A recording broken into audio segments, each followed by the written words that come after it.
매일 성경과 함께하는 오늘의 큐티 시간입니다. 3월 20일 오늘의 말씀은 마태복음 22장 23절에서 33절입니다. 부활이 없다 하는 사두개인들이 그날 예수께 와서 물어 이르되 선생님이여 모세가 일렀으되 사람이 만일 자식이 없이 죽으면 그 동생이 그 아내에게 장가들어 형을 위하여 상속자를 세울지니라 하였나이다. 우리 중에 7형제가 있었는데 맏이가 장가들었다가 죽어 상속자가 없으므로 그 아내를 그 동생에게 물려주고 그 둘째와 셋째로 일곱째까지 그렇게 하다가 최후에 그 여자도 죽었나이다. 그런즉 그들이 다 그를 취하였으니 부활 때에 7 중에 누구의 아내가 되리이까? 예수께서 대답하여 이르시되 너희가 성경도 하나님의 능력도 알지 못하는 고로 오해하였도다. 부활 때에는 장가도 아니가고 시집도 아니가고 하늘에 있는 천사들과 같으니라. 죽은 자의 부활을 논할진대 하나님이 너희에게 말씀하신 바 나는 아브라함의 하나님이요 이삭의 하나님이요 야곱의 하나님이로라 하신 것을 읽어보지 못하였느냐. 하나님은 죽은 자의 하나님이 아니요 살아있는 자의 하나님이시니이라 하시니 무리가 듣고 그의 가르치심에 놀라더라.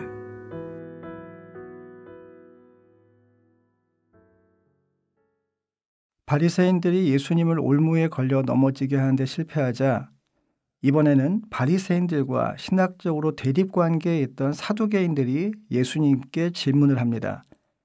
사두개인들은 구약 성경 중 모세 오경만을 하나님의 권위 있는 말씀으로 인정했고 모세 오경에서는 부활에 대한 증거를 찾을 수 없다고 생각했기 때문에 그들은 부활을 인정하지 않았습니다. 그들은 예수님께 드린 질문에서 계대 결혼 제도를 언급하는데요. 신명기 25장 5절부터 6절을 인용해서 모세의 율법과 부활 사상이 충돌을 일으킨다고 생각되는 7 형제의 이야기를 꺼냅니다. 하지만 우리 중에 7형제가 있었는데라는 표현은 이 이야기를 마치 실화인 것처럼 꾸미려는 표현일 가능성이 큽니다. 이야기의 내용은 이렇습니다. 첫째가 결혼을 했지만 상속자가 없이 죽어서 그 아내를 둘째에게 남겨놓았습니다. 그러나 둘째도 셋째도 마찬가지였고 7째까지 그렇게 죽게 됩니다. 그리고 결국 그 여자도 죽었습니다. 이제 사두개인들이 예수님을 올무에 걸리게 할 질문을 던집니다. 그러니 부활 때에 그 여자는 누구의 아내가 되겠습니까? 7이 모두 그 여자를 아내로 맞아들였으니 말입니다. 라고 묻습니다. 예수님은 전혀 당황하지 않으시고 그들의 질문이 무지함으로 인한 것이라고 말씀하십니다. 너희가 성경도 하나님의 능력도 알지 못하는 고로 오해하였도다 라는 답입니다. 예수님 먼저 30절에서 하나님의 능력에 대한 그들의 무지를 지적하십니다. 그들은 하나님을 자신들의 수준에서 이해할 뿐이었기 때문에 하나님의 능력에 대한 이해도 자신들의 현세적 수준을 벗어나지 못했습니다. 따라서 죽은 자들을 살리시는 하나님의 능력을 알지 못했고 부활한 사람을 현세적 차원을 뛰어넘는 상태로 변화시키시는 하나님의 능력도 알지 못했습니다. 예수님은 하나님의 능력에 대한 사두개인들의 무지를 깨우쳐 주십니다. 부활한 후의 존재 방식은 현 세상에서의 존재 방식과 다르다는 것입니다. 더 이상 결혼하지 않는다는 점에서 마치 하늘에 있는 천사들과 같을 것이라고 말씀하십니다. 성경에 대한 그들의 무지는 31절과 32절에서 드러납니다. 예수님이 성경에 대한 그들의 무지함을 지적하시는 근거는 그들이 잘 안다고 자부하던 모세 오경 중에 있는 말씀이었습니다. 예수님은 출애굽기 3장 6절을 인용하여 말씀하십니다. 나는 아브라함의 하나님이요 이삭의 하나님이요 야곱의 하나님이로라 하신 것을 읽어보지 못하였느냐. 그들이 읽어보지 못했을 리가 없습니다. 하지만 그들은 자신들이 하나님의 말씀으로 인정하는 모세 오경조차도 제대로 이해하지 못하고 있었던 것입니다.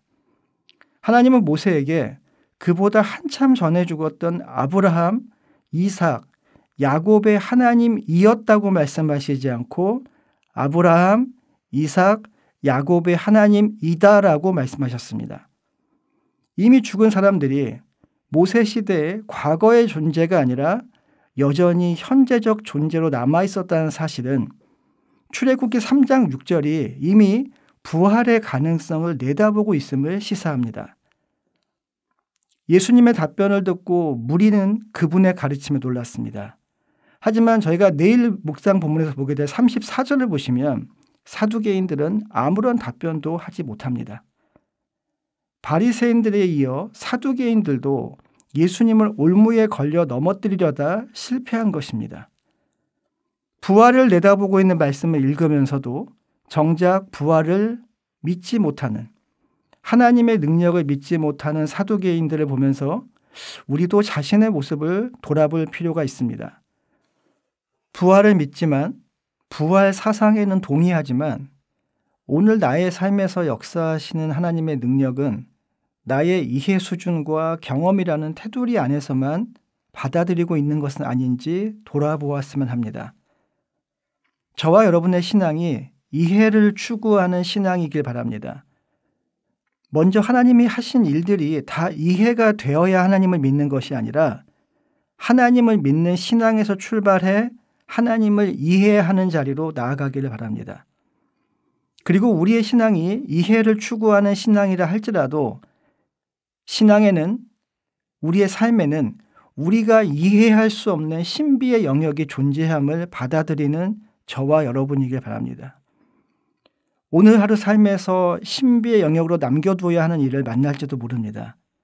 어쩌면 그때가 저와 여러분에게 믿음이 필요한 때일 것입니다. 마지막으로 31절에 하나님이 너에게 말씀하신 바라는 표현에 주목했으면 합니다.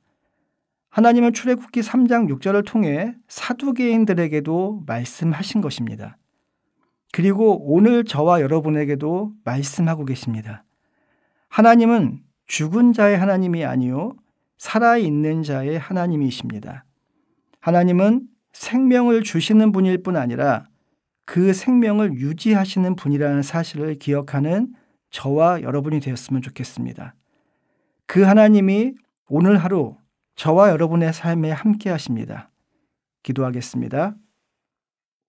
하나님, 오늘도 우리에게 말씀하여 주시니 감사합니다. 하나님이 우리에게 생명을 주신 분일 뿐 아니라 오늘도 우리와 함께 하시며 그 생명을 지키시는 분임을 기억하게 하여 주옵소서.